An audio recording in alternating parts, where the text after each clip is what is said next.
मध्य प्रदेश में इस साल के आखिर में होने वाले विधानसभा चुनाव से पहले मध्य प्रदेश कांग्रेस अध्यक्ष और पूर्व सीएम कमलनाथ ने एमपी से कांग्रेस के सीएम चेहरे को लेकर बड़ा बयान दिया है। उन्होंने कहा कि मैं किसी पद का मुहताज नहीं हूं, ईश्वर की कृपा से अपने जीवन में बहुत कुछ प्राप्त किया है और अब उनका लक्ष्य सिर्फ मध्य प्रदेश के भविष्य को सुरक्षित रखना है। वहीं पूर्व सीएम कमलनाथ ने आगामी विधानसभा चुनाव के बाद प्रदेश में अपनी पार्टी की सरकार बनने का दावा करते हुए कहा, मेरा पूरा विश्वास है कि इस बार मध्य प्रदेश विधानसभा चुनाव में जैसे परिणाम आएंगे तोड़ फोड़ करने की कोई जरूरत नहीं होगी। वहीं उन्होंने आगे कहा कि विधानसभा चुनाव में पार्टी अपने संगठन के तमाम लोगों से चर्चा करके और सर्वेक्षण के आधार पर जीतने वाले प्रत्याशी को टिकट देंगे। दिल्ली में मेयर के चुनाव को लेकर 2 बार हुए हंगामे के बाद आज तीसरी बार हंगामा हुआ है, जिसके बाद नगर निगम की कार्रवाई को स्थगित कर दिया गया। बता दें कि पिछले 2 प्रयासों के बाद दिल्ली को नया मेयर मिलने की संभावना थी। 2 बार की मतदान प्रक्रिया हंगामे की भेंट चढ़ गई थी और दिल्ली को नया मेयर नहीं मिल सका था। वहीं आज मेयर मिलने की उम्मीद थी, लेकिन हंगामे की वजह से नगर निगम की कार्रवाई को स्थगित करना पड़ा। वहीं मनीष सिसोदिया ने इस मुद्दे पर कहा कि एमसीडी में बीजेपी के पार्षद बिना बात हंगामा करके आज दिल्ली का चुनाव नहीं होने पाया मिले। आम आदमी पार्टी के पार्षद शांत बैठे हैं, लेकिन बीजेपी पार्षद बिना बात हंगामा मचा रहे हैं। दरअसल माहौल को खराब करते हुए देखते हुए पीठासीन अधिकारी ने कहा कि जिन लोगों को वोट नहीं करना है वह सदन से बाहर जाए। इसके बाद से हंगामा तेज हो गया। आप पार्षद लगातार वापस जाओ के नारे लगने शुरू हो गए। अडानी हिंडनबर्ग मामले को लेकर कांग्रेस आज देश भर में प्रदर्शन कर रही है। देश भर के एलआईसी और एसबीआई दफ्तरों के सामने कार्यकर्ता सरकार के विरोध में एकजुट हुए हैं। वहीं संसद परिसर में गांधी प्रतिमा के सामने विपक्षी सांसद इकट्ठा हुए हैं। इससे पहले संसद में विपक्ष के नेता मल्लिकार्जुन खड़गे के चैम्बर में विपक्षी दलों ने अडानी, हिंडनबर्ग और दूसरे मुद्दों पर राजनीति के लिए उनसे मुलाकात की, जहां कांग्रेस, डीएमके, एनसीपी, सीपीआई, शिवसेना सहित अन्य दल मौजूद रहे। वहीं बैठक के बाद कांग्रेस अध्यक्ष मल्लिकार्जुन खड़गे ने कहा, हमने जो नोटिस दिया उस पर चर्चा होनी चाहिए, क्योंकि ये राष्ट्रपति के अभिभाषण से अलग विषय है। हम चाहते हैं कि पहले इस पर चर्चा हो। राष्ट्रपति के अभिभाषण पर हम चर्चा के लिए तैयार हैं, लेकिन पूरे देश में जो गड़बड़ी हो रही है उस पर पीएम बोले।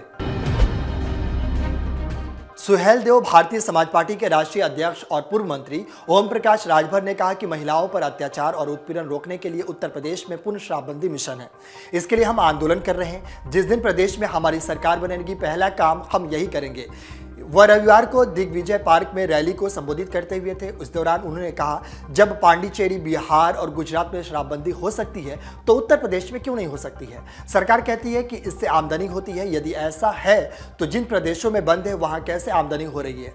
वहीं राजभर ने महिला सशक्तिकरण के मुद्दे पर कहा कि हमारी लड़ाई आदि आबादी को हक दिलाने के लिए है। इसके लिए प्रदेश के सभी 18 मंडलों में पार्टी महिला सम्मेलन कर रही है। सभी मंडल में सम्मेलन के बाद हम प्रदेश सरकार को आने वाले दिनों में आदि आबादी के लिए लोकसभा और विधानसभा में सीटें आरक्षित करने के लिए अल्टीमेटम देंगे। तुर्की में आज सुबह तबाही भी अपने साथ लेकर आई। 7.9 तीव्रता वाले भूकंप के झटके को कई इलाकों में सब कुछ तहस नहस कर दिया। बड़ी बड़ी मजबूत बिल्डिंग कुदरतों की इस कहर को झेल नहीं पाई और कुछ सेकंड के भीतर ही भराभर जमींदोज हो गई। वही भूकंप की चपेट में आकर लगभग 200 लोगों की मौत हो चुकी है। सैकड़ों की संख्या में लोग घायल हुए हैं, जिन्हें अस्पताल ले जाया जा रहा है। अभी काफी लोग इमारत के मलबे में फंसे हुए हैं, जिन्हें बचाव राहत कार्य जारी है। बता दें कि तुर्की में भूकंप के झटके के बाद जमींदोज हुई इमारतों की भयावह वीडियो भी सोशल मीडिया पर वायरल हुआ है, जिसे देखकर आपके भी रोंगटे खड़े हो जाएंगे। वायरल वीडियो में तुर्की के एक शहर दियारबकिर का भी एक खौफनाक वीडियो शामिल है, जिसमें देखा जा सकता है कि कैसे भूकंप के झटके झेलने के बाद एक ऊंची इमारत चंद सेकंडों में जमींदोज हो गई।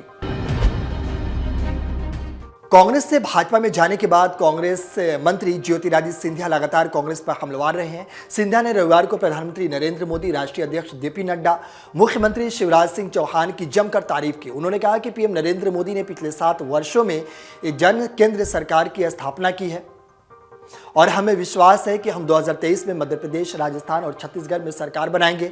वहीं कांग्रेस में शीर्ष नेतृत्व परिवर्तन को लेकर पूछे गए सवाल पर उन्होंने कहा कि कांग्रेस मेरा अतीत है और मैं भाजपा का साधारण कार्यकर्ता हूं।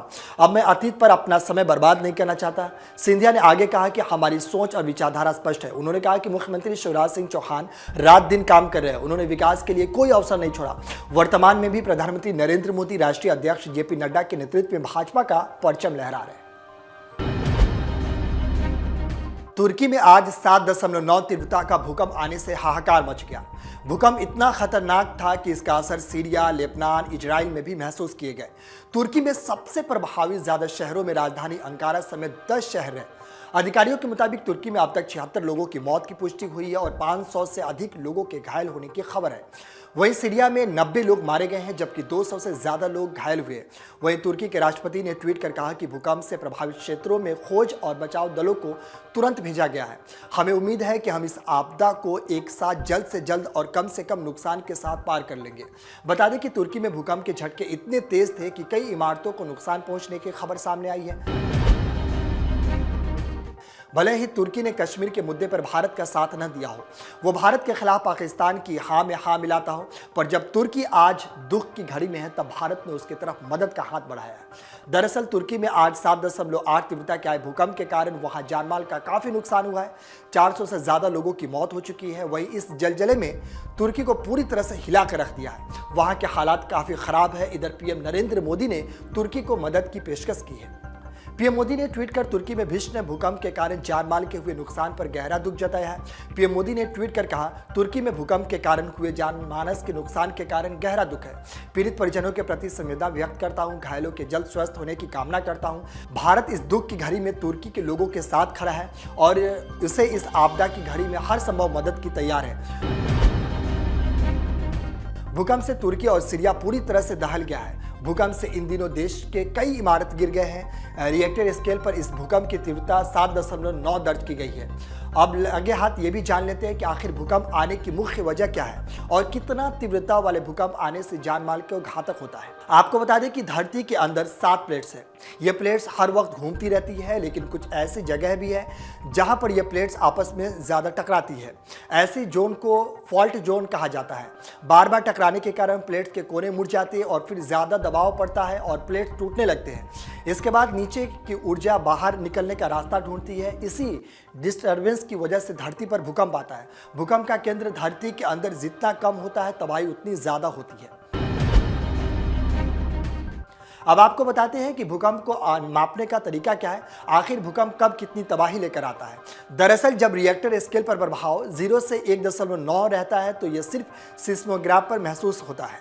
2 से 2.9 तक रहता है तो लोगों को हल्का कंपन महसूस होता है। 3 से 3.9 तीव्रता के बीच रहता है तो ऐसा लगता है कि जैसे कोई ट्रक पास से गुजरे हो। वहीं 4 से 4.9 के बीच रहता है तो घरों में दीवारों पर टंगे फ्रेम गिर जाते हैं, खिड़कियां टूटने का खतरा रहता है। 5 से 5.9 तीव्रता के बीच फर्नीचर हिलने की संभावना रहती है। वहीं 6.6 तीव्रता के बीच बिल्डिंग की नींव दरक जाती है, ऊपरी मंजिल को भी नुकसान हो सकता है। 7 से 7.9 तीव्रता के बीच बिल्डिंग गिर जाती है, जमीन में पाइप फट जाती है। वहीं 8 से 8.9 तीव्रता के बीच इमारतें समेत बड़े बड़े पुल गिर जाते हैं। सुनामी का खतरा रहता है। 9 और उससे अधिक तीव्रता पर भारी तबाही होती है। मैदान में खड़ा शख्स पृथ्वी को लहराते हुए देखता है, यानी पूरी दुनिया खत्म हो सकती है। डाउनलोड करें अमर उजाला ऐप और पाएं खबरें लगातार। अगर आप ये वीडियो YouTube पर देख रहे हैं तो हमारे चैनल को सब्सक्राइब करें और बेल आइकन को दबाना ना भूलें। अगर आप Facebook पर ये वीडियो देख रहे हैं तो हमारे पेज को लाइक करें।